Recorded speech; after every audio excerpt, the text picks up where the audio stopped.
¿Qué tal? Hoy vamos a meternos de lleno en una herramienta legal fundamental en Argentina, el proceso ejecutivo. Pensemos en esto como una especie de autopista legal para cobrar deudas, un carril rápido, directo al punto. A ver de qué se trata. Y sí, esa es la pregunta del millón, ¿no? A ver, cuando alguien debe plata y no paga, el camino normal, el juicio tradicional, puede ser eterno, larguísimo, súper complejo. Y esto, ojo, no solo es un problema para quien tiene que cobrar, sino que frena todo, frena el comercio. Por eso mismo existe esta vía rápida. El proceso ejecutivo es básicamente la respuesta a esa necesidad. Una forma de que la justicia para ciertas deudas sea mucho más ágil y, bueno, predecible. Ok, para entender esta autopista, vamos a ver el recorrido en 4 paradas. Primero, la llave que nos da acceso. Después, cómo se pone en marcha el reclamo. Luego, los posibles obstáculos en el camino. Y, al final, cómo se llega a la meta, o sea, al cobro. Bien, entremos en tema. Todo este sistema, todo este carril rápido, depende de una única cosa: tener la llave correcta. Y en el mundo legal, esa llave tiene un nombre: título ejecutivo. Sin este título, simplemente no hay autopista. Es el boleto de entrada, la base de todo. Entonces, ¿qué es exactamente esta llave maestra? Bueno, es un documento que la ley misma considera como una prueba irrefutable, digamos, de que existe una deuda. Y acá está lo importante. A diferencia de un juicio común, acá no hace falta un debate larguísimo para probar si la deuda es real o no. El título por sí solo ya es la prueba. Ojo, para que un papel tenga tanto poder, tiene que cumplir con reglas súper estrictas. La ley dice cuáles valen y cuáles no. Tienen que ser autosuficientes, o sea, tener toda la info ahí mismo: quién debe, a quién, cuánto. Pero hay un principio que es fundamental: la autonomía. ¿Qué significa esto? Que el juez va a mirar solamente si el documento es válido. No se va a meter en el negocio que le dio origen, en la historia de por qué se generó la deuda. Y esto es lo que hace que todo sea tan rápido. El ejemplo más típico que se nos viene a la cabeza es el pagaré, una promesa de pago simple y directa. Si está bien hecho, abre la puerta a este proceso de una. Otro caso clarísimo es un cheque rechazado. Es una orden de pago que no se cumplió, así que funciona como otra llave potentísima para arrancar el reclamo ejecutivo al toque. Y no todos son documentos comerciales, ¿eh? La cosa es más amplia.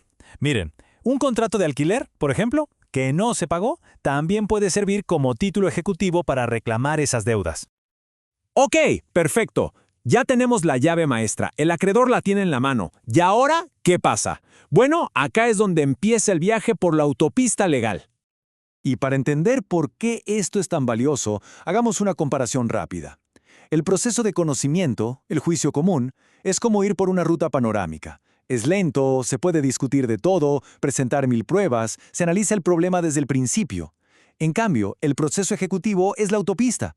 El debate es acotadísimo, el foco está puesto solo en si el título es válido o no. Por eso justamente es tan eficiente. Este viaje tiene, digamos, 3 grandes tramos. Primero, se presenta la demanda y el juez directamente da una orden de pago. Segundo, hay un periodo muy corto donde el deudor puede defenderse, pero ojo, solo con argumentos muy específicos. Y tercero, la ejecución. Si el reclamo sigue en pie, se pasa a la acción para cobrar la deuda, sí o sí. Sigamos porque, aunque es una vía rápida, no significa que sea un camino sin ningún tipo de control. Puede haber obstáculos, y esos obstáculos son las defensas, que legalmente se llaman excepciones. La respuesta es sí, pero, y esto es clave, con reglas muy estrictas. No se puede salir con cualquier argumento. La ley tiene una lista cerrada de defensas que se pueden usar. ¿Para qué? Justamente para que el proceso no se desvíe y se vuelva lento. Sería ir en contra de su propia naturaleza. Las defensas que sí se permiten caer en categorías muy claras. Por ejemplo, se puede decir que la deuda ya no existe, o porque ya se pagó, o porque pasó demasiado tiempo para cobrarla. Eso se llama prescripción. O sea, el acreedor se durmió, por así decirlo. Otra opción es atacar directamente a la llave maestra, al título, y decir que es falso o que no cumple con los requisitos legales, que es inhábil. Entonces, el punto central es este. Si el deudor se defiende, tiene que ser con pruebas concretas y dentro de estas opciones. No alcanza con decir, che, yo ya pagué. No. Se necesita el pago documentado, o sea, el recibo. Y si se argumenta que el título es inhábil, hay que demostrar que le falta alguno de los requisitos formales que ya vimos antes.